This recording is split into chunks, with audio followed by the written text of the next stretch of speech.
बना लिया था आपने कल? बना लिया।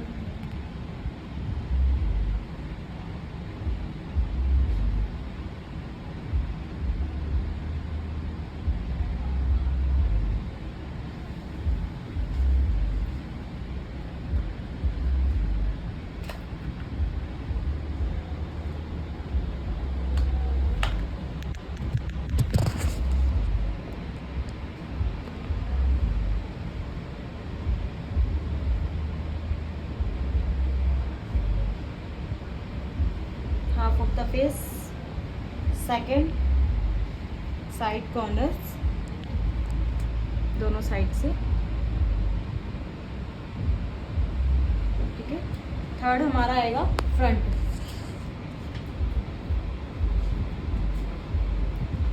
ये मैटिंग टूल है, ये मैटिंग थ्रेड है, और ये शेप पेंसिल जो कि शेडिंग पेंसिल। सेकंड से हमारा वो होगी, ठीक है।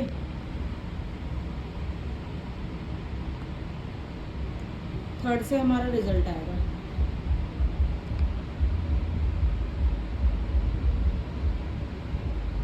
समझ आ रहा है बच्चा आपको? एकदम से तो नहीं आएगा। मुझे इनके ऊपर डाउट है। क्या हो गया आज? ठीक हो? हाँ? कुछ थके थके से लग रहा है। सो नहीं पाएगा। नींद नहीं आई यहाँ पे? हाँ, ठीक है। फ्रंट हमारा निकल गया, सेकंड टेल निकल गई, अब हमने आँख निकालना है, ठीक है। पहले हम फ्रंट निकालेंगे। हमेशा फ्रंट हम ऐसे निकालते हैं, हमेशा हमारी आईब्रोज अप और डाउन होती है। एक आईब्रोज अप होती है, एक डाउन होती है। तो इनकी अप कौन सी, डाउन कौन सी है? ये डाउन है, वो लग रही है कौन सी अप लग रही है? आपकी साइड वाली। हैं? ये डाउन है, ये अप है शायद। ये अप है, ये डाउन है। हमेशा राइट साइड से देखेंगे, ठीक है। इधर से आओ, आपको पता लगेगा। हमेशा मैपिंग भी करेंगे तो राइट साइड से करेंगे, लेफ्ट साइड से मैपिंग नहीं करेंगे।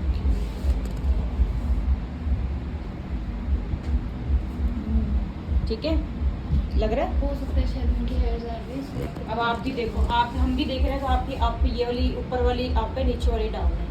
इनकी भी देखो, ऊपर वाली अप है, नीचे वाली डाउन है। हर किसी की राइट वाली अप होती है, लेफ्ट वाली डाउन होती है। बट आपकी भी देखो, ये वाली लेफ्ट वाली कितने नीचे, इनका तो क्लियर पता लग रहा है। राइट साइड में देखो, पता लग रहा है ना। तो राइट वाली हमेशा हमारी अप होती है और लेफ्ट वाली हमारी नीचे होती है। तो जो अप है उसको डाउन इक्वल लेके आएंगे, जो डाउन है उसको अप में लेके आएंगे, ठीक है। वो तो अप में, तो ऑलरेडी अप में है, जो डाउन है उसको अप में लेके आना है, ठीक है। यहाँ पे इनके देखो कितना खाली है, हेयर्स है ही नहीं है ना।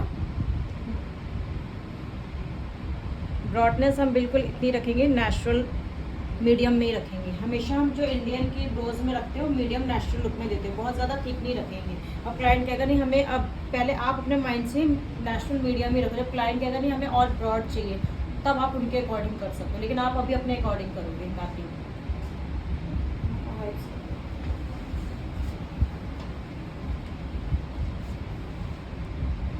इसका हाफ लिया, अच्छा दो निकाल लिए।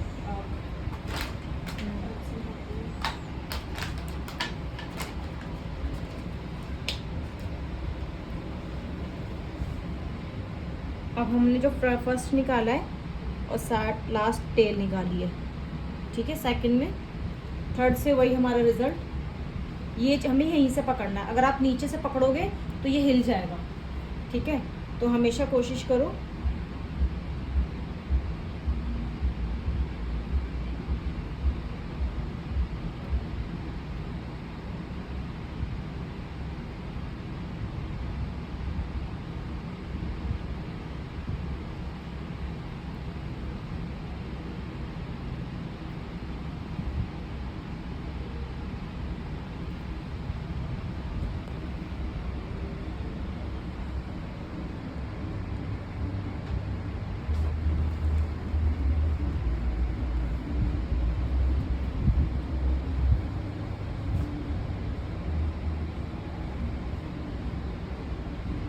आज मैपिंग परफेक्ट करके जाओ, ताकि कल मैं स्टाफ अपनी कॉपी में स्टॉक्स के वो स्टार्ट करूँगी, ठीक है।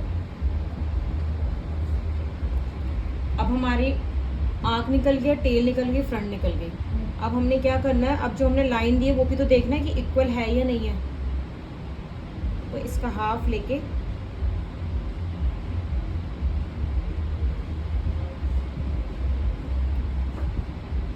इसका हाफ लिया, यहाँ से हाफ करके, ठीक है। जो आपने लाइन दी है वो भी तो देखोगे ना इक्वल है या नहीं है। तो एक आईब्रो अप एक आईब्रो डाउन हो जाएगी, तो इक्वल जो आपने लाइन दी है तो वो भी तो इक्वल करोगे ना, बराबर शेप दोगे ना। अब हमने क्या करना है, लाइन मिलानी है फर्स्ट लाइन से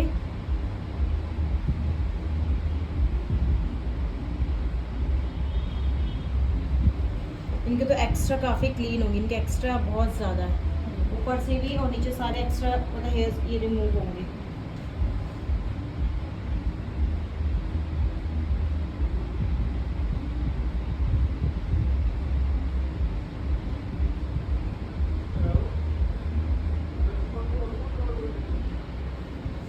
समझ आ रहा है मैंने कहाँ से लिए लाइन, ऊपर से लिए। अभी तो इनके एक्स्ट्रा रिमूव होंगे तब और लाइन जो आपकी क्लियरिटी दिखेगी थोड़ी सी। बताओ। जैसे अपन ये वाले हेयर्स क्या थ्रेड से रिमूव करेंगे बस? थ्रेड से करो, नहीं तो जो थ्रेड नहीं चलाना आता वैसे कोशिश करो थ्रेड से करोगे तो और ज़्यादा अच्छे से क्लियरिटी आएगी, नहीं तो फेस रेजर होता है उससे आप कर सकते हो। ठीक है। अब किसी को नहीं वो आता तो वापस वो आपके अंदर है कि आप, हाँ वो तो वापस बाल आ जाएंगे ना? हाँ हाँ, जैसे हम नॉर्मल आईब्रोज करते हैं ना, हाँ वो एक्स्ट्रा रिमूव कराना है बस। ठीक है।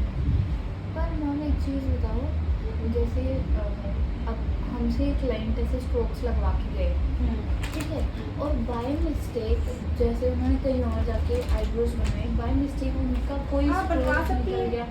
नहीं वो तो परमानेंट होगी ना, स्ट्रोक कैसे निकल जाएगा।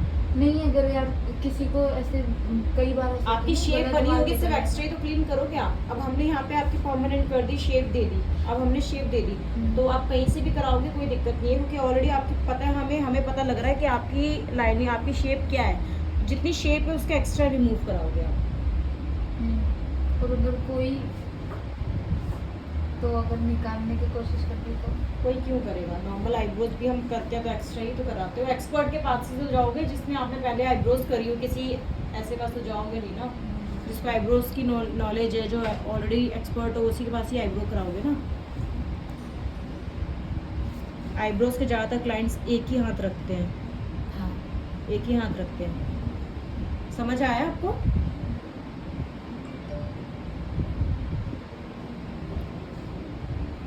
समझ आया? एकदम से तो कुछ नहीं आया हमें। आपको आया? आप करो, वो देखिए। अब आप वीडियो बंद करो, अब ये बना